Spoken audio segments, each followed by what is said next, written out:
Oi, viajantes da vida! Você espera o Consolador prometido por Jesus?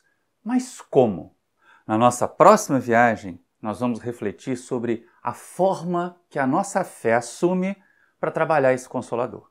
Então, enquanto roda a vinheta, você já aproveita para se inscrever aí no canal, acionar o sininho para receber as notificações, deixa um like agora, se não gostar você pode mudar para dislike depois, não tem problema não. E, sobretudo, vai lá embaixo e comente.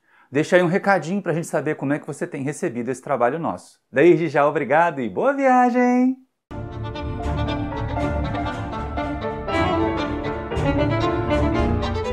Queridos irmãos, queridas irmãs do Centro Espírita Paulo de Tarso, que nós nos sentimos próximos e com Jesus nesse momento de estudo. É interessante nós percebermos, nesse momento então que nós estamos vivendo, de tantas criaturas experimentando as chamadas perdas materiais, perdas afetivas, perdas no sentido da terra. Onde está o Consolador? Porque Jesus nos prometeu o Consolador. Lá em João, no capítulo 14, Jesus fala claramente a respeito dessa vinda do Consolador. E nós, que somos espíritas, temos um hábito muito salutar de identificar a nossa doutrina com este Consolador prometido por Jesus. E faz sentido. Se a gente parar para olhar, olha como aparece lá essa promessa de Jesus no Evangelho de João, para a gente perceber, filosofar um pouquinho a respeito desta doutrina que nós abraçamos, mas para não ficarmos parados na filosofia. Olha o que João nos diz, ou melhor, o que Jesus nos diz lá no Evangelho de João. Se me amais, guardai os meus mandamentos, e eu rogarei ao Pai, e ele vos dará outro Consolador, para que fique eternamente convosco. O Espírito de verdade, a quem o mundo não pode receber, porque não o vê nem o conhece. Mas vós o conhecereis, porque ele ficará convosco e estará em vós. Não vos hei de deixar órfãos, e eu hei de vir a vós. Então olha que interessante, né? Jesus promete um Consolador que vai ficar com aqueles que creem nele para sempre, eternamente, e que vai ficar neles, estará neles. Não é mais uma individualidade externa às criaturas que ficarão consoladas, que se verão consoladas. E a gente começa a pensar assim, mas então será que Jesus falava de uma outra individualidade, de um outro espírito? Não é bem assim. Mas eu gostaria de ir com vocês um pouquinho mais devagar, para a gente poder chegar nessa questão da forma como nós cremos na vinda desse Consolador.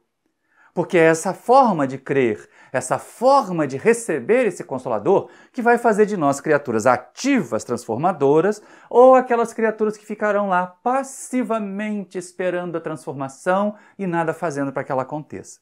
Jesus diz que, num primeiro momento, que aqueles que creem nele, aqueles que realmente confiarem nos seus ensinamentos. Então aí a gente já entra com um princípio de fé. Fé no sentido de crença, fé no sentido de percepção, mas fé no sentido de compreensão. E é isso que Allan Kardec depois vai tratar para nós, lá no capítulo 19 aqui do Evangelho segundo o Espiritismo. É muito importante a gente estar atento a isso. Então Jesus diz que vai enviar um Consolador àqueles que guardarem os seus mandamentos. Mas esse Espírito de verdade, que vai ficar conosco para sempre, ele não é percebido pela maioria. Ele não é conhecido pela maioria. Por quê? Porque mesmo as criaturas que hoje, pleno ano 2021, plena era cristã, pleno terceiro milênio, elas recebem a informação, mas elas não trabalham essa informação para que ela se torne sentimento, para que ela se torne compreensão. É algo que é dito às vezes do alto de um púlpito, do alto de uma tribuna, que é pregado por pregadores que às vezes têm muita facilidade no verbo, mas que as pessoas, recebendo essas sementes de luz, não edificam. E essa é a questão que se coloca para nós. As pessoas não podem receber o Consolador enquanto elas não tiverem compreensão, conhecimento. E aí por que é que Jesus diz que os discípulos, aqueles que o ouviam ali mais de perto, receberiam, compreenderiam, conheceriam o Consolador e mais, que o Consolador ficaria com eles, neles, estaria neles. porque são aquelas criaturas que, acompanhando Jesus, que vendo os seus ensinamentos, que vendo a prática, porque Jesus sempre ensinou pelo exemplo, que vivenciando a prática dos ensinos de Jesus, elas compreenderam. Elas entenderam que não é algo que vai acontecer sem esforços, porque durante todo o período que Jesus esteve ensinando junto de nós, ele agiu, ele se esforçou, ele tentava convencer as pessoas pelo exemplo. Então aí vem uma chamada importante para compreender, para acolher o Consolador. E esse Consolador então vai nos trazer esperanças. Esse acolhimento do Consolador em nós, ele vai necessitar desse ato de compreensão, dessa observação raciocinada da doutrina. E é exatamente isso, não é um indivíduo. Porque um indivíduo passa. Qualquer criatura na Terra tem um tempo finito de vida no corpo físico. Mesmo que como espíritos nós sejamos imortais, um Consolador que fosse uma individualidade externa a nós, que não fosse uma ideia, ele desapareceria. Como a própria personalidade de Jesus Cristo desapareceu há 2020 anos. As ideias não. Os seus ensinamentos não. O que chegou a nós até hoje foram os ensinamentos. Foram as propostas, foi a filosofia e a ética que Jesus nos veio ensinar, através dos exemplos, através da prática. As individualidades, as personalidades desaparecem. As individualidades não são reconhecidas, mesmo de uma encarnação para outra, quanta mudança acontece. Então é lógico que o Consolador que Jesus promete, esse outro Consolador, o que significa que ele, Jesus, naquele momento que esteve materialmente conosco, era o Consolador presente na Terra, era a presença do Consolador na Terra para as criaturas que sofriam, era aquele que inaugurava um período mais intenso, mais acelerado de transformação da Terra num planeta de regeneração, porque muita gente acha que a transição planetária começou ontem, mas não. Ela foi intensificada com a vinda material de Jesus. Nós já estamos em transição de provas e expiações para a regeneração há mais de 2000 anos e de forma intensa. Ah, Maurício, mas quantos retrocessos! Olha a Idade Média aí, olha aquele monte de problemas que aconteceram. É verdade. Mas toda ideia nova, todo princípio novo, quando ele ainda é minoritário, ele enfrenta muita resistência. Mas olha só, 2000 anos depois, a mensagem de Jesus, ou pelo menos as propostas de Jesus, a forma de crer, as religiões baseadas na mensagem de Jesus, elas podem sofrer alterações, e vêm sofrendo. Mas a proposta, a ideia, a doutrina de Jesus, ela tem acolhimento, mesmo entre aqueles que não se dizem cristãos. Então é isso que nós devemos esperar nesse Consolador, uma doutrina, uma ideia que fique conosco para sempre. Mas, mais importante, Jesus diz que o Consolador estaria em nós.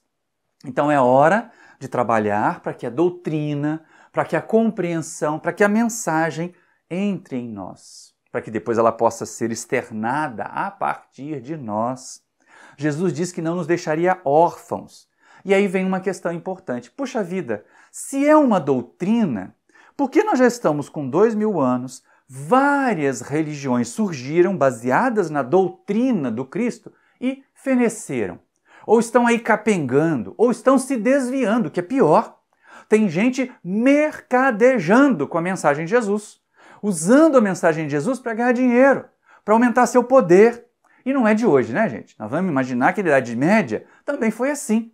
Muita gente podia achar que estava servindo a Jesus lá no iniciozinho do século XI, XII, quando pegava uma espada e ia lá para a Palestina querer levar a mensagem de Jesus, querer retomar a Terra Santa para os cristãos.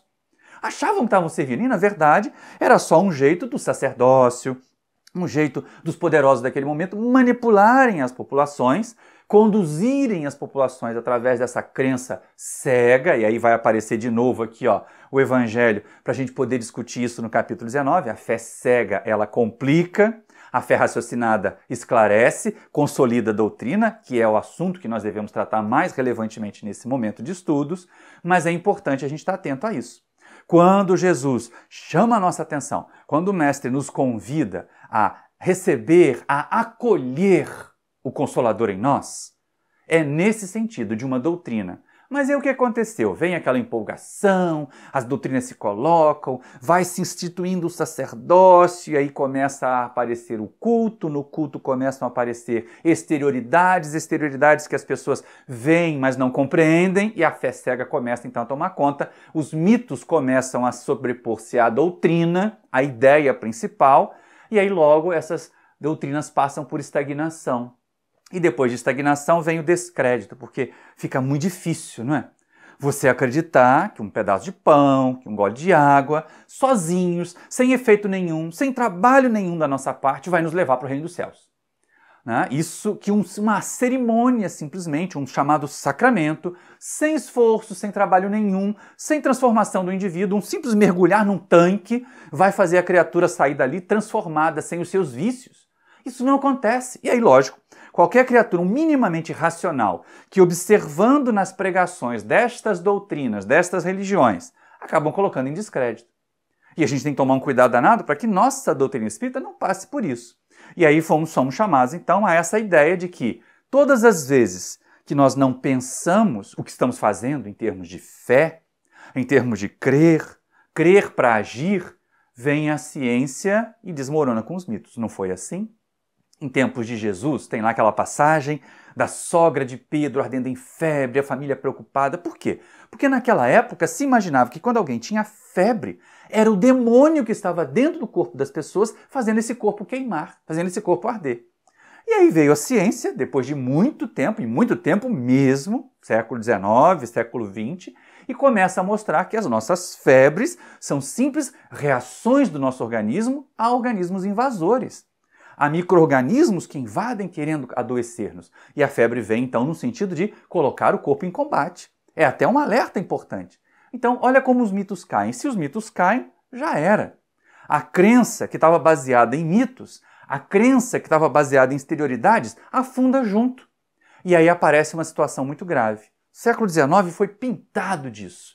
Talvez por isso a direção espiritual do planeta, Jesus na governança, tenham estabelecido o século XIX, o século dito das luzes da ciência, do despertar do raciocínio, para trazer a mensagem espírita, para evitar a desesperança. Porque, olha só, é muito complicado quando uma forma científica de pensar, quando um esclarecimento, quando nós derrubamos mitos. Por isso nós espíritas também temos que ser cautelosos, gentis, compreensivos com aqueles de nossos irmãos que ainda abraçam práticas que nós, na doutrina espírita, e é muito importante isso, que nós, na vivência numa casa espírita, não adotamos mais, porque entendemos que elas são inúteis. As práticas exteriores, o uso de paramentos, o uso de roupas, o uso de incensos, nada disso cabe na prática espírita.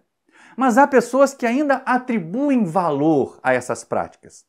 E deixemos que elas amadureçam. O que nós não devemos fazer é que, para aglutiná-las em torno da doutrina espírita, trazer para a prática doutrinária esses enxertos, trazer para a prática do espiritismo esses pequenos detalhes que começam a descaracterizar a nossa doutrina. E aí vem a chamada importante. Estava eu falando que lá no século XIX, vem a ciência, então, rompe com os tacões religiosos, com os grilhões que a religião impunha de acreditar porque o sacerdote disse, porque o bispo mandou, e começam a questionar, os cientistas começam a questionar.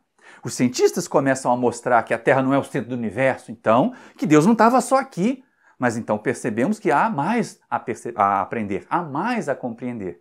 Só que o problema é o seguinte, quando você tira todos os equívocos na crença de alguém, porque nós julgamos que aquilo é equivocado, que aquilo ali é infantil, é ainda primário, e não substituímos por nada, vem uma desesperança profunda, vem um vazio enorme. E o século XIX estava marcado assim. Logo no começo, antes do advento do Espiritismo, era aquela ideia, se você não pesar, se você não medir, aquilo não existe. Então, como não se media espírito, não existia alma. Como não se via Deus, como se não pesava Deus, Deus também não precisava existir. Olha que vazio enorme. Olha que sensação mais terrível de vazio existencial que se estabelecia nessas religiões ou naquelas sociedades que rompiam com os mitos, que rompiam com as crenças equivocadas das religiões, mas não apresentavam nada em troca. Não traziam algo que preenchesse esse vazio, porque deve ser muito complicado A criatura que antes acreditava que se ela fizesse uns sacramentos, ela ia para o céu, ela ia para o paraíso, e alguém vem e diz assim, olha, não existe isso. Sem você realizar, sem você... Não existe nem paraíso, olha só existe o seu corpo. E aí a pessoa pensa assim, nossa, só existe o corpo, só existe essa matéria, a hora que isso aqui acabar, acabou. E o materialismo começou a causar uma série de problemas, um materialismo nocivo. Não é a ciência trazendo esclarecimento, é o materialismo puro e simples. É um negacionismo da nossa realidade espiritual. E aí começaram a aparecer mais guerras, mais violência, porque se só nós tínhamos essa vida, se só tínhamos esse momento, para que esperar? Trabalhar para conquistar se eu posso chegar lá e tomar? Não era assim que funcionava em tempos primitivos também? A lei do mais forte? A força tomando conta das situações, fazendo ou sujeitando as criaturas? Então a gente tem que estar atento a isso. Tem que estar muito cauteloso com isso. Porque vieram mais guerras, veio mais violência e aí, lógico, veio um desapreço pela vida. Ora, se a vida é só essa, se não tem mais nada depois, e se eu estou vivendo uma vida desgraçada, pensavam as pessoas que estavam vivendo as chamadas vidas desgraçadas, muito doentes, muito miseráveis, muito perseguidas, para que continuar vivendo essa vida miserável, elas deviam pensar. E aí, o número de suicídios aumentando, a quantidade de pessoas que desistiam de continuar crescendo, de continuar nessa vida, de continuar aprendendo o que essa vida tem a ensinar. Começou a aumentar. E é nessa hora, então, que aparece a codificação, que vem Allan Kardec, nosso querido codificador, que não é um santo do espiritismo, que ele mesmo diz não ter a verdade absoluta para nos apresentar, mas é um estudioso que estuda mais tempo que nós, um estudioso que estava mais preparado do que nós para compreender, por isso compreendeu tão fácil, tão rapidamente os ensinos que lhe chegavam, pôde tirar deles conclusões que nós ainda hoje estamos sofrendo lá, tá tendo que estudar, tendo que fazer estudo em grupo, tendo que fazer estudo sistematizado, para ver se a gente consegue compreender um pouquinho mais dessa doutrina, um pouquinho melhor dessa doutrina que é apresentada para nós. E é exatamente nessa questão aí da fé que aparece a proposta espírita, Evangelho segundo o Espiritismo, de fé raciocinada. O Evangelho segundo o Espiritismo, capítulo 19. É quando Allan Kardec vai estudar as questões da fé. E nós temos nesse tema de hoje, no nosso momento de estudo de hoje, os itens 6 e 7. Como é bom aquela questão da fé raciocinada, da ideia desse confronto, porque o codificador já começa assim, em termos de crença, existe fé cega, que é aquela que vinha graçando ao longo dos séculos, e existe fé raciocinada, a proposta pela doutrina espírita.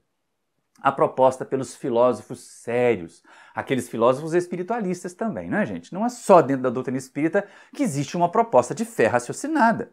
As doutrinas do Oriente já traziam ideias de reencarnação, de transmigração da alma para progredir muito mais há mais tempo do que as doutrinas ocidentais. Só que algumas vezes ainda ali permeadas pela ideia da metempsicose, de voltar em corpos de animais, sem a ideia de progressividade contínua que acontece no Espiritismo. E aí Allan Kardec coloca, olha, existe fé cega, existe fé raciocinada. A questão é, qual é o efeito de cada uma dessa? E ele começa trazendo, então, os malefícios, né? Vamos colocar assim, as deficiências da fé cega. A fé cega, vamos imaginar, é aquela ideia que você crê sem questionar. Para que eu vou gastar tempo pensando? Me disseram que é assim, pronto, estou crendo. E aí, o que acontece? A fé cega, ela, por não questionar, ela cata, ela mistura ali o verdadeiro com o falso, fácil. Alguém diz que, de repente, numa pregação, que coelho não é animal de sangue quente, pode ser comido na Semana Santa, e muita gente vai comer coelho. Como eram as crenças do passado? Por interesse material, um certo sacerdote que queria vender seus coelhos lá na hora do pessoal comer. Ora, gente, por favor, a fé cega também abre espaço para chamadas teorias conspiratórias, né? Como nós temos visto teoria conspiratória graçando hoje aqui, e muito mais naquelas fileiras onde a fé cega ainda é colocada como instrumento de vivência da crença. Ainda é colocada como não ação de raciocínio perante o crer. E aí, lógico, essa é uma situação complicada. Por quê? Ela é útil. Para que serve a fé cega, Maurício? Qual é o interesse de muitas pessoas ainda hoje alimentarem essa fé cega no que dizem as lideranças? Porque são lideranças fracas. São lideranças que são incapazes de argumentar. Olha o que Allan Kardec traz para nós, já no item 6 do capítulo 19 do Evangelho. Cada religião pretende ter a posse exclusiva da verdade. Preconizar alguém a fé cega sobre um ponto de crença é confessar-se impotente para demonstrar que está com a razão. E essa é uma questão complicada. Porque hoje o que nós vemos? Essas lideranças fracas, lideranças que não refletem, lideranças que não têm mesmo conteúdo e que têm muito interesse, malícia até, em manipular as massas, ou por ganhos materiais, que é o que realmente acontece, ou por interesses políticos, por associação com o poder, para continuar manipulando as massas facilmente. A fé cega para elas é tudo que eles precisam, porque eles não precisam explicar. Não precisa haver racionalidade. Então, a fé cega sustenta lideranças fracas e, ao mesmo tempo, conduz ao fanatismo. O mesmo fanatismo que fez que nós pegássemos em armas lá no início da Idade Média e fôssemos buscar recuperar a Palestina, recuperar a Terra Santa, levando a mensagem de Jesus de espada em punho, uma mensagem que era toda de amor, uma mensagem que era toda de tolerância, de paciência, de compreensão, de acolhimento. Como dar esperança com violência, gente? Como acolher separando, segregando os que não pensam iguais a nós? Então ela gera o fanatismo, o mesmo fanatismo que hoje faz as criaturas encherem um corpo de bombas e se explodirem no meio da multidão. É a fé cega, é a fé que não raciocina. O líder disse, olha, você vai se explodir e você vai ganhar 72 virgens lá no mundo espiritual, no paraíso. E a criatura vai e se explode. Não faz o menor sentido. Para nós, para aquela criatura que abriu mão do raciocínio, para aquela criatura que foi condicionada a viver a fé cega, aquilo faz todo sentido. E esse fanatismo leva, então, à violência. Só que vai passando o tempo, vai se gastando, a possibilidade de sustentar a fé sem argumento, sustentar a fé cega, vai fenecendo, vai perdendo força e surge a incredulidade. E com a incredulidade vem, então, a desesperança. Puxa vida, mas olha só, a mesma história do século XIX. Se não há o que esperar, por que sofrer? Por que aguentar o sofrimento? Muita gente se recusa a aguentar o sofrimento ou se recusa a trabalhar para conquistar o que deseja e prefere tomar de formas escusas, usar de meios desonestos para obter as coisas materiais que deseja, porque não crê nesse futuro, porque não entende esse futuro, porque não entende essa perenidade, essa eternidade da nossa continuidade de vida. E aí, lógico, ficamos todos aqui, de certa maneira, presos a essa ideia de que se eu não tenho como garantir a minha fé, para que eu vou acreditar? E aí a descrença leva ao egoísmo. Cada um por si, não é verdade? E é nessa hora que aparece então o codificador e diz assim, olha, a fé cega não se prescreve. Já não é mais possível, pelo menos nós, século XXI, alimentarmos a ideia da fé cega. Creia porque foi dito pelo seu sacerdote. Creia porque foi dito pelos espíritos. Creia porque o profeta revelou. Não. Nós temos necessidade de saber por que nós cremos. Por que cremos? É a pergunta que se coloca para nós. E essa é uma questão que a gente não pode deixar passar. E aí olha só que interessante, né? Antes da gente imaginar assim, poxa, mas uma pessoa diz que não acredita em nada, que é materialista, vamos torná-la espiritualista, vamos torná-la espírita. E Allan Kardec foi muito prudente. Foi muito inteligente, que ele disse, peraí, antes da gente querer que as pessoas creiam, tenta saber por que elas não creem. Porque se nós soubermos qual é o motivo que leva uma criatura a não crer, algumas vezes nós vamos poder apresentar argumentos, olha aí o raciocínio de novo, e não a crença cega, mas nós vamos poder apresentar argumentos, nós vamos apresentar justificativas que auxiliem a crer de uma outra forma. E essa é uma questão muito importante. Agora, se nós não sabemos por que a pessoa não crê, porque tem aqueles que não creem por sistema, que não creem por interesse, por descaso, olha como o codificador coloca, porque é interessante assim, ele apresenta para nós 3 casos de descrentes que não adianta a gente gastar o nosso latim com eles. Não adianta você querer perder tempo, querendo incutir a fé raciocinada. Olha, pensa, a fé raciocinada, você vai compreender, você vai entender. A criatura não quer. Fé para ela é uma coisa distante da sua vivência. E aí Allan Kardec diz para nós que existem 3 tipos de descrentes que a gente não deve perder tempo com eles. Um deles são os descrentes por descaso. Ah, para que eu vou apertar? A vida tá boa, tá tudo tranquilo, ó, eu tenho dinheiro, eu tenho saúde, eu tenho beleza, eu tenho família. Para que eu vou me preocupar com esse negócio de religião? E tem gente que vive assim. A grande massa da sociedade terrena vive assim. E aí, lógico, algumas delas até vivenciam a prática exterior, vivenciam os costumes da sociedade. Se casam na igreja, fazem aquele movimento, colocam vestidos, fazem festas, mas não vivenciam mais nada depois daquilo. Batizam seus filhos numa igreja, mas não levam, não discutem, não apresentam aquela fé que eles supostamente batizaram os filhos para os filhos, porque não vivenciam nem pelo exemplo. Então é o descaso. Para esses não adianta a gente gastar tempo tentando convencê-los a crer.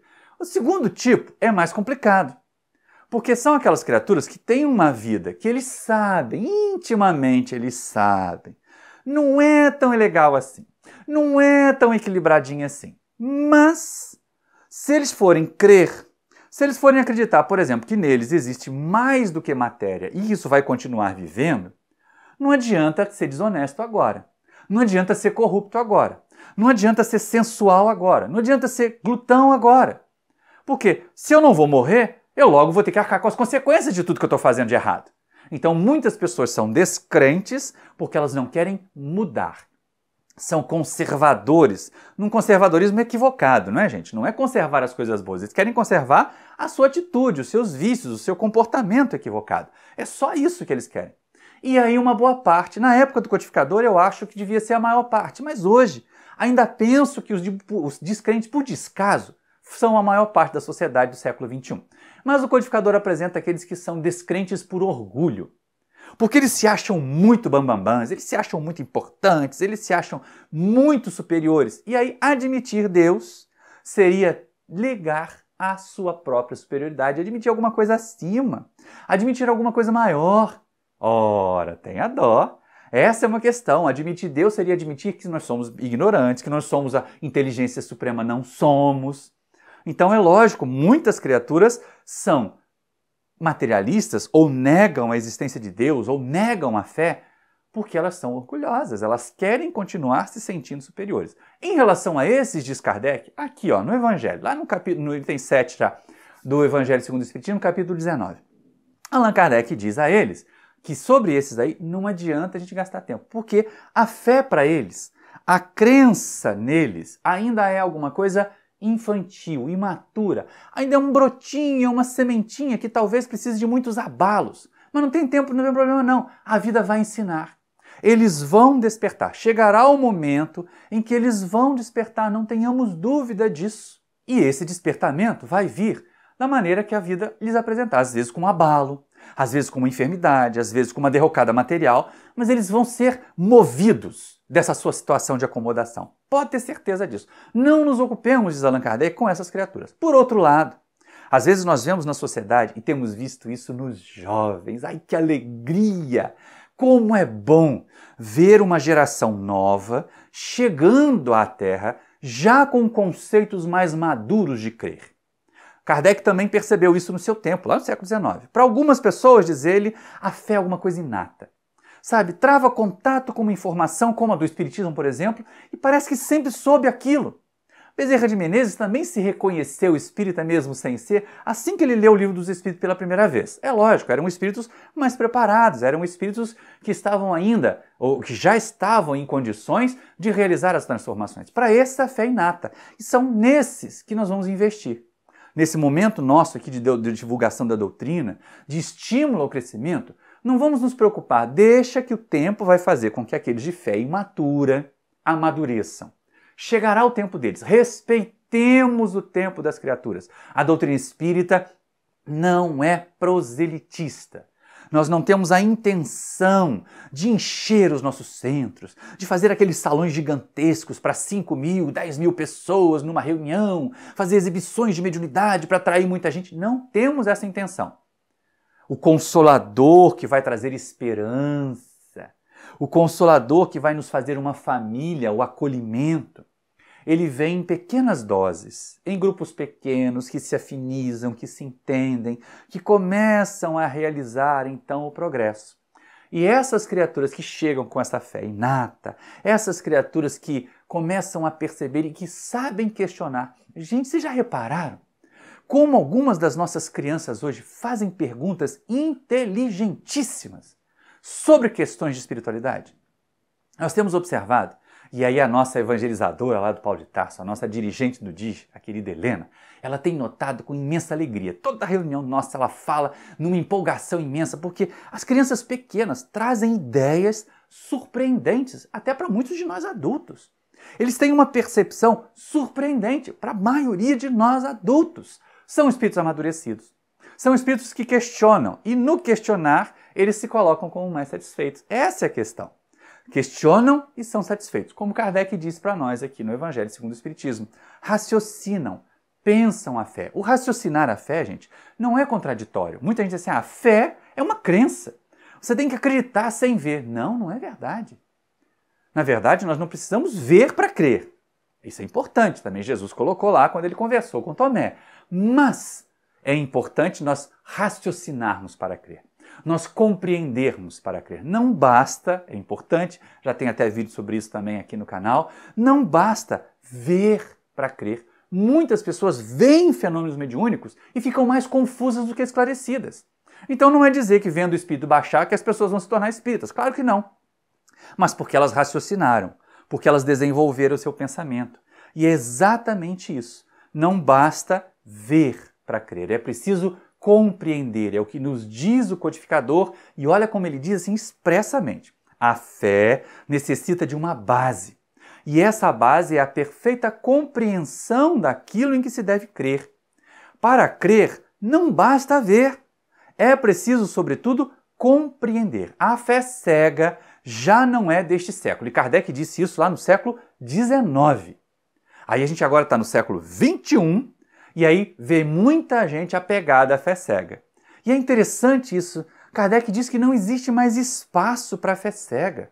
Mas, gente, é verdade. Pensa bem, nós estamos numa época em que estamos aqui nos comunicando graças à internet, graças à tecnologia. Alguém precisou compreender como eletricidade poderia ser transformada em impulso, como luz poderia ser transformada em imagens, movimento, cores, para gerar todos os equipamentos, toda a tecnologia que nós estamos usando na nossa comunicação aqui. Alguém que acreditasse que tudo vem de Deus, que tudo é milagroso, que tudo é um milagre, já era, não chegaria aqui. Continuaria vendo o celular como coisa do demônio. Aliás, eu me lembro, quando eu era na infância, lá no bairro onde eu morava, em São João de Meriti, havia uma família de uma outra religião que eles não tinham TV. Era um momento em que a TV estava chegando, eu ainda me lembro, a nossa primeira televisão em casa era um móvel grande, pesado, com 4 perninhas de madeira, né, um tubo preto e branco, cheio de chuvisco, mas a gente adorava aquilo porque tinha informação, porque chegava notícia, porque tinha desenho animado em preto e branco, mas tinha desenho animado. Eu sou da época da TV em preto e branco ainda, hein, gente? Então, a gente achava aquilo ótimo. E aí o meu vizinho, meu coleguinha que brincava comigo na rua, dizia que na casa dele não entrava televisão porque a televisão era coisa do demônio. E era essa fé cega que naquela época fazia isso. Depois eles acabaram percebendo como esse instrumento era útil para a divulgação da mensagem deles e tomaram conta da TV e dos canais e tudo. E estão aí agora, né, levando a sua mensagem, equivocada ou não, mas estão levando a sua mensagem, a sua doutrina, dessa forma. E nós aqui agora, ó, no canal no YouTube, pelas mídias sociais, temos levado também a mensagem espírita. Talvez estejamos até atrasados algumas décadas. Estejamos atrasados algumas décadas nessa divulgação online. Por isso, tão importante o trabalho dos nossos amigos lá do Espiritismo.net, que agora aparece aqui em cima para vocês, a vinhetinha deles, quanto material importante difundido pela internet já há 25 anos. Eles estão bem na frente da nossa pequeno canal aqui, levando mensagens edificantes. Então eu recomendo muito, ó, de novo aqui, Espiritismo.net, vários programas que vocês podem lá abraçar, acompanhar, várias playlists, divulgação na internet. Nesse momento de pandemia, é lógico que isso se tornou então a ferramenta mais útil de divulgação da doutrina. Mas ela aparece lá. E aí a gente começa a perceber o seguinte, gente, mas como assim não há espaço para fé cega? Mas por quê? Porque a fé cega te impõe não pensar, ué. Ô, cara pálida, pensa bem. Você diz assim, olha, você vai lá, vai sentar no seu culto, vai botar a mão assim, o médium vai te dar o passe assim e você vai sair dali fluidificado. Sem pensar sobre isso, mesmo na filha do Espiritismo tem gente que age assim. Então Allan Kardec escreve para nós lá no Evangelho nos seguintes termos, para a gente poder ficar muito atento. Por que a fé cega não é desse século que ele disse? E por que hoje a gente precisa questionar isso também? Olha o que Kardec diz. Ora, é justamente o dogma da fé cega que produz hoje o maior número de incrédulos, porque ela pretende impor-se exigindo a abdicação de uma das mais preciosas prerrogativas do homem, o raciocínio e o livre-arbítrio. Eu diria duas prerrogativas, não é uma só aquilo ali, né? Mas, se a gente observar bem, Kardec está chamando a nossa atenção o seguinte, olha, não cabe porque abre mão do raciocínio, porque abre mão do livre-arbítrio. A gente passa a ser, não, eu não vou fazer porque Deus pode castigar, não tem isso. O castigo divino não foi freio durante muitos séculos, hoje não é mais. Então, o que fazer? Como agir para a gente não ficar preso a essa fé cega? Essa é uma questão que nós não podemos perder de vista, gente. Mas ainda existe hoje. Ora essa, como explicar, século XXI, tantas pessoas fanatizadas? Vocês não vão acreditar, mas a primeira casa que eu morei aqui em Seropédica era um sobrado. O pessoal de baixo, quando descobriu que a gente é espírita, fez um culto para ver se afastava a gente de lá. Então isso é muito grave, porque isso é prova da fé cega dessas pessoas, do quanto essas pessoas não pensam, não raciocinam o que estão passando. E ela é sempre imatura. A fé cega é muito característica de espíritos, né, imaturos. E ela é mais grave nas doutrinas dogmáticas. Ela é mais grave nessas doutrinas que tentam manipular as massas, sabe? Controlar as massas. E quanto menos você faz raciocinar, mais fácil é controlar, não é? A ignorância é o maior instrumento de controle dos indivíduos. Quanto mais as criaturas são mantidas na ignorância, mais fáceis elas são manipuladas. Por isso, as fake news que hoje circulam, por isso nós vemos esses disseminadores de fake news dizendo, olha, não vá se informar no jornal não, fica aqui no nosso grupo de WhatsApp que você vai receber as notícias verdadeiras. Esses são os maiores mentirosos, são obsessores encarnados que estão aí tentando enganar as massas.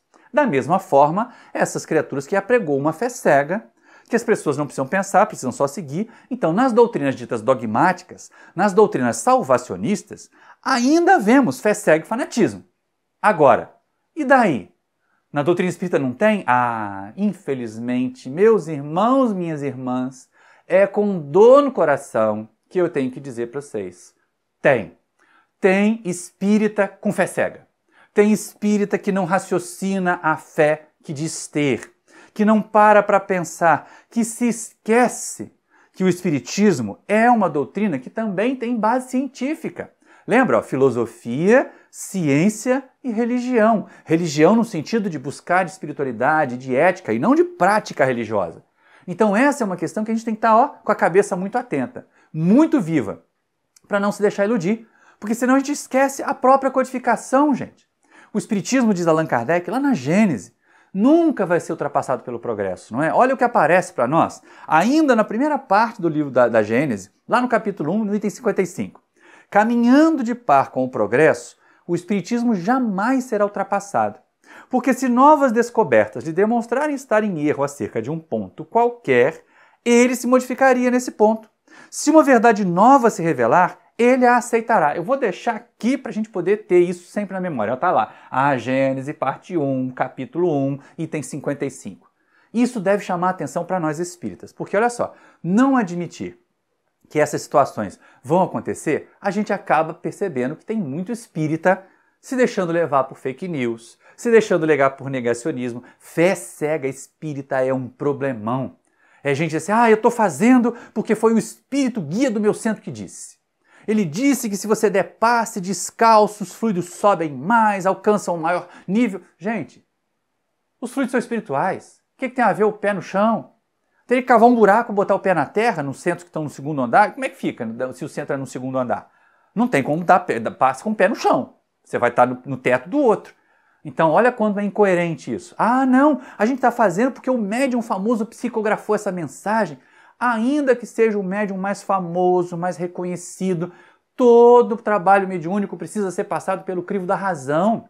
Se ferir o bom senso, se violentar o progresso que a ciência estabelece, está ali de novo.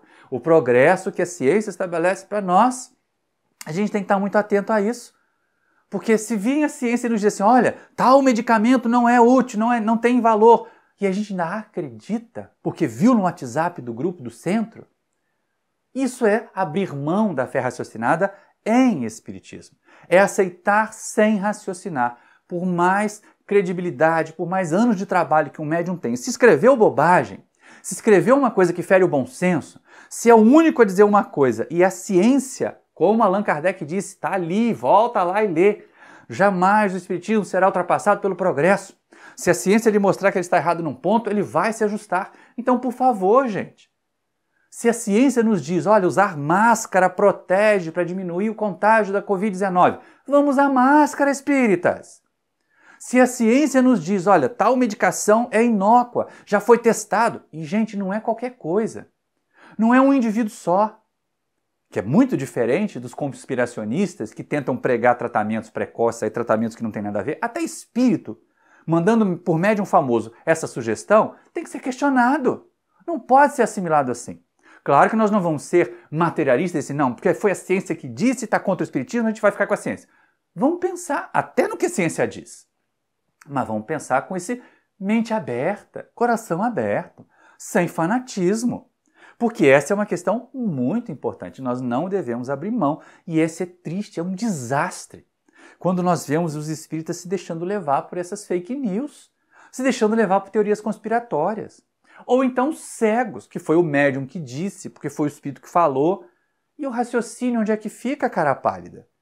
E a nossa capacidade de pensar e o nosso livre-arbítrio para agir ou não agir, cara pálida? É importante a gente abrir a nossa mente, acordar. Espíritas, nós precisamos acordar, até porque, pensa bem, se a gente não tem isso, como é que a nossa fé vai aguentar os abalos que os progressos vierem trazer? Imagine que daqui a algum tempo se demonstre nitidamente que determinadas práticas que nós fazemos hoje não são úteis, mesmo na doutrina espírita.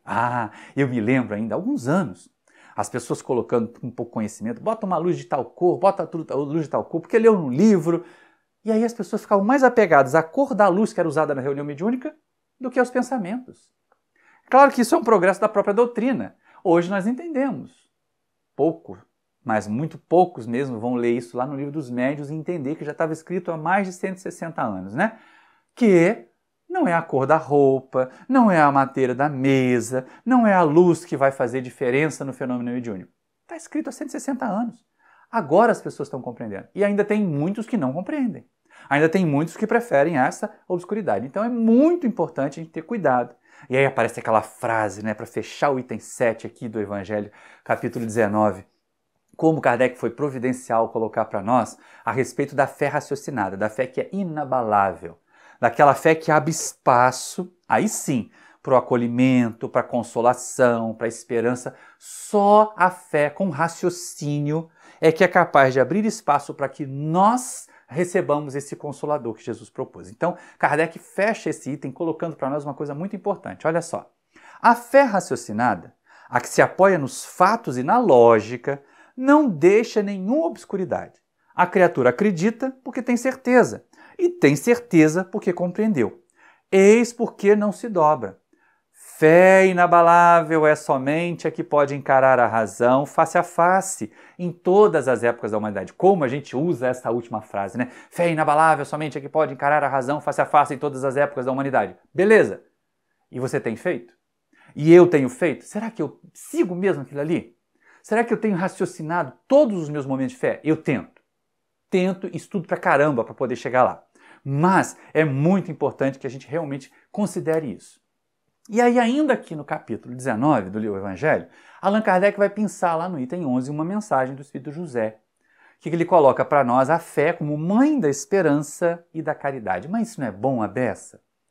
Porque aí entra bem o tema que nós temos, o Consolador. Porque o Consolador tem que trazer esperança e nos movimentar para nós fazermos caridade. Essa é uma questão que a gente não pode abrir mão. E nessa mensagem, o Espírito José ainda termina dizendo assim, olha, não aceiteis qualquer coisa, só se compreenderdes. Então é importante, a criatura crê porque compreendeu. É fé raciocinada como porta que se abre para nós acolhermos o Consolador. E aí o Consolador vai nos permitir, então, sermos acolhedores e levarmos esperança. Semearmos esperança. E ainda vemos o seguinte, o Espírito José diz assim, olha, a fé cega, ela é aquela coisa morna, é aquela coisa frágil, não convence ninguém, não empolga. Por outro lado, a fé raciocinada, como a criatura compreende por que faz alguma coisa, ela faz com ânimo, ela faz com empolgação, ela não faz por fanatismo. Então ela é capaz de contagiar, diz José, até mesmo aqueles que não querem crer. Olha que interessante, como a fé raciocinada é boa para disseminar a mensagem do Espiritismo. Porque nós não temos que fazer conta de prosélitos. Verdade. Nós não queremos aumentar o número de frequentadores do centro. Verdade. Mas seria muito bom que as pessoas que estão à nossa volta, vendo todo o bem, vendo toda a transformação que a doutrina espírita traz para nós, elas também se sentissem, de certa maneira, estimuladas. E olha, gente, esse estímulo para progredir é a verdadeira esperança que nós tínhamos como tema para trabalhar. É a verdadeira esperança que se implanta em nós. É aquela mensagem de Jesus: o Consolador estará conosco, estará em nós. Quando nós pensarmos a nossa fé, quando nós realmente caminharmos, a fé raciocinada vai nos levar, ou será para nós, uma fonte de esperança constante. Porque, como nós vimos lá na Gênesis, toda nova mudança, todo novo progresso, nós vamos ali percebendo o quanto nós temos ainda para caminhar, o quanto nós temos para crescer, e vamos crescer, e vamos melhorar, e vamos agir. Agindo, nós vamos nos tornar melhores. Como é importante isso! Como é necessário que nós nos coloquemos nessa condição de propagadores da fé raciocinada. Cuidado! Não fique aí fazendo coisas, acreditando, usando balangandãs, colocando quadros, luzes coloridas no seu centro, na sua reunião mediúnica, porque simplesmente um espírito disse aí na sua casa. Vai lá no Evangelho segundo o Espiritismo, agora vamos lá na introdução e vamos estudar a tal da universalidade dos ensinos dos espíritos.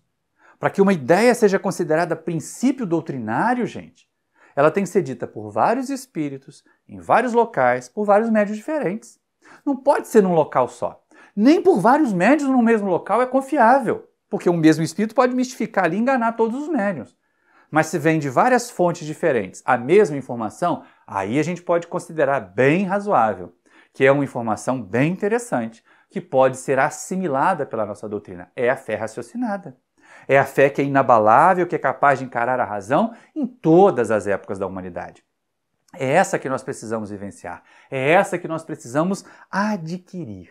Porque, do contrário, vamos sempre a reboque. Vamos sempre ficar desesperançados. Qualquer abalo, qualquer prova de que aquilo que nós fazíamos não tem utilidade, imagina. Aquelas criaturas que confiavam tanto na cor da roupa para se sentir espiritualizadas. Quando elas percebem que isso não faz a menor diferença, elas ficam muito inseguras.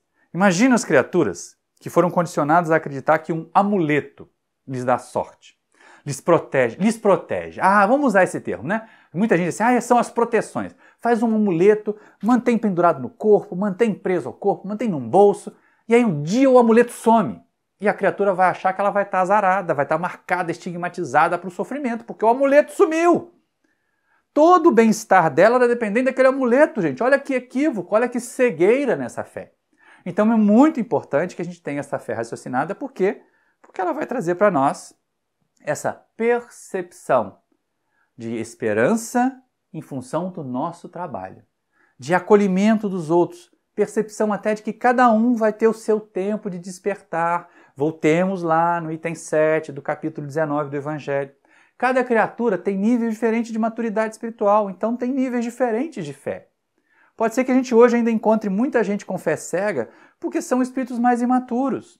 Ou então porque estão ali conduzidas, arrastadas por lideranças frágeis, fracas, que têm interesse em mantê-las na ignorância. Não é o caso do espiritismo. Na doutrina espírita nós temos a intenção de espalhar a luz, de que todos compreendam. Por isso é tão importante nós estudarmos em grupo. Por isso é tão importante nós não ficarmos cegos, acompanhando lideranças, médiuns, espíritos, simplesmente sem raciocinar, sem pensar, sem confrontar o que eles trazem com aquilo que a doutrina espírita nos traz de base, com o livro dos Espíritos, com o livro dos Médiuns, com o Evangelho segundo o Espiritismo. A nossa base é a codificação. Não dá para a gente abrir mão disso. Não dá para a gente esquecer esse convite. E aí vem a percepção e vem a pergunta final, para a gente poder caminhar já para o encerramento do estudo. O que nós fazemos da nossa fé? Se depois de tudo que nós conversamos aqui, será que eu já identifiquei assim, a minha fé ainda não é raciocinada o suficiente? Eu ainda não estou pensando bastante, raciocinando o suficiente sobre a maneira de crer? Ainda me permito alguns misticismos? Tem médium que tem medo de ver espírito de noite em casa, sai acendendo todas as luzes para poder ir ao banheiro. Acenda a luz para não dar uma topada. Tudo bem. Acenda a luz para não tropeçar na escada. Tudo bem. Agora, acender a luz porque não quer ver espírito, aí você realmente é fé cega. É fé cega não, é fanatismo, é misticismo. E o misticismo cai todas as vezes que a luz aparece. Um exemplo muito interessante que nos ajuda a refletir sobre a nossa fé, e eu não vou entrar aqui senão eu faço outra palestra, é Simão Pedro, né? Simão Pedro teve o seu tempo de fé cega e depois teve o seu tempo de fé raciocinada. Como é diferente, como é uma criatura diferente. Nós temos uma palestra sobre isso aqui no canal, vocês podem procurar lá, Jesus, Pedro e Nós. Tem algumas lives também, porque o pessoal tem pedido bastante esse tema. Jesus, Pedro e Nós nos leva a refletir. Tá aqui, eu vou botar até o card da live, de uma das lives, para vocês acompanharem. E é interessante, porque assim, tanto na palestra quanto na live, a gente percebe que enquanto a fé de Pedro era cega, ela era ao mesmo tempo ignorante, violenta, frágil, orgulhosa, ele de vez em quando se achava bom demais, não deixava Jesus lavar os pés dele, ou então ele se achava ignorante, pedia Jesus para lavar a mão, lava a cabeça também. Né? E é uma coisa complicada, porque quando a nossa fé é cega, quando a nossa fé é imatura, nós cometemos esses equívocos. Nós somos às vezes agressivos para defender a doutrina, para defender a nossa fé. Ninguém precisa ser agressivo, gente. A mensagem de Jesus não é uma mensagem toda de brandura, de amor. Já falei isso em mais de um estudo também. Gente, presta atenção, se Jesus dependesse da gente para defender a doutrina dele, estava lascado, porque nós somos muito imperfeitos. Se Kardec e os benfeitores espirituais, os amigos da codificação, dependessem da gente, movimento espírita, para defender a doutrina espírita, estava lascado também. A doutrina é forte por si mesma.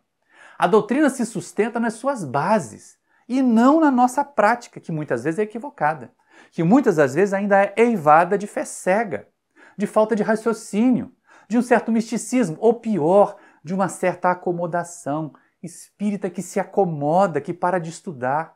Não pode ser. E aí vem aquele momento crucial, né? Jesus é preso, Pedro, que tinha passado todos aqueles abalos, tinha sido violento logo momentos antes ali de Jesus ser preso, né? Cortando a orelha do servo do sacerdote, Jesus mandando ele embainhar a espada, porque não era para fazer aquilo. Jesus não queria uma revolução, Jesus quer renovação, o que é muito diferente. E aí Simão Pedro, que tinha acabado de passar por aquilo, vai e nega Jesus. E chora amargamente, né? Vem um momento de despertar. É a hora em que ele para e pensa assim, puxa vida, eu acompanhei tudo, eu vi esse homem fazer tudo, eu vi esse homem fazer um monte de fenômeno, e não sei o que é. A fé começa a ser raciocinada. E aí ele vai adquirindo uma serenidade, ele vai adquirindo uma lucidez, ele vai adquirindo uma sabedoria que ao final da sua jornada é reverenciado como um dos grandes. Aí sim, a pedra onde Jesus edificaria a sua mensagem, a sua igreja. A nossa fé tem passado por essas transformações? Porque Pedro compreendeu e despertou. A fé raciocinada o levou a ser um pacificador entre Paulo e Tiago, o levou a entender que levar a mensagem lá ao centurião de Cafarnaum era uma proposta também, não era para ficar só entre os judeus. Ele fez isso tudo. Não foi Paulo o primeiro a levar a mensagem de Jesus para os judeus, foi Pedro, quando o centurião de Cafarnaum manda chamá-lo para ele pregar lá, para ele levar a sua mensagem. E aí Pedro tem aquela visão dos animais, o lençol, pega, mata e come, e ele recomenda que nunca tinha entrado na sua boca animal imundo, e os espíritos dizem, não faças tu imundo aquilo que Deus criou são. E aí é muito importante, Pedro amadureceu a sua fé. A nossa fé tem amadurecido? Ou ainda somos crianças espirituais? Se nós quisermos realmente mudar, temos que respeitar o tempo dos outros e acelerar o nosso. Se nós estamos aqui hoje, se você está aí me assistindo, se nós estudamos o Evangelho segundo o Espiritismo, se nós estudamos a codificação, está na hora da gente pensar um pouquinho mais a respeito da nossa fé. Está na hora da gente não se deixar levar por fake news de WhatsApp, gente. Não se deixar levar por mensagem psicografada que não tem pé nem cabeça, gente. Isso é fanatismo também. Então é muito importante. Aí o exemplo, o modelo para isso é Allan Kardec, né? Quando foram avisar a ele que as mesas falavam, ele disse assim, se me provarem que uma mesa tem cérebro para pensar e nervos para sentir, eu acreditarei. Até lá, me deixa achar que isso aí é ideia para fazer dormir. Então é muito importante essa atenção do codificador. Allan Kardec sempre foi alguém que pensou, que raciocinou cada um dos princípios que apresentou para nós na codificação. Façamos o mesmo. Muitas pessoas, principalmente no mês de outubro, quando se comemora o nascimento de Hippolyte Léon Denis Arrivai, aquele que depois, 50 anos depois, seria conhecido como Allan Kardec, né? Nós vemos as pessoas querendo fazer homenagens a Kardec. Estamos aqui num momento desse.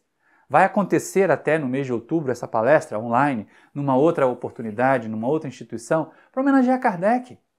Então, gente, a melhor homenagem que nós podemos fazer a Kardec é raciocinar a fé, é estudar a doutrina com profundidade. Mas, para a gente poder encerrar de uma forma mais lúdica, mais poética, eu me recordo, faz 21 anos, a querida irmã Rosália psicografou lá no nosso Centro Paulo de Tarso um pequeno soneto, um tributo a Kardec, em que ela dizia assim: em sombras jazia a terra mergulhada. O homem vivia amargurado e triste, crescia no mundo a ideia do nada. Se não pesa, se não mede, não existe. Dos seus filhos Deus não descuida. Ampara-nos todo com seu amor. Mandou de volta o velho druida trazer a luz do Consolador. Logo voltaram os tarefeiros, cooperando com gestos ligeiros, tirando a alma da escuridão. A ele coube um trabalho imenso: fazer luz e ter bom senso. A ti, Kardec, a nossa gratidão. E a todos vocês, meus irmãos e minhas irmãs, que ficaram comigo até aqui, a minha gratidão e o meu desejo de muita paz a todos. Muito obrigado pela sua atenção.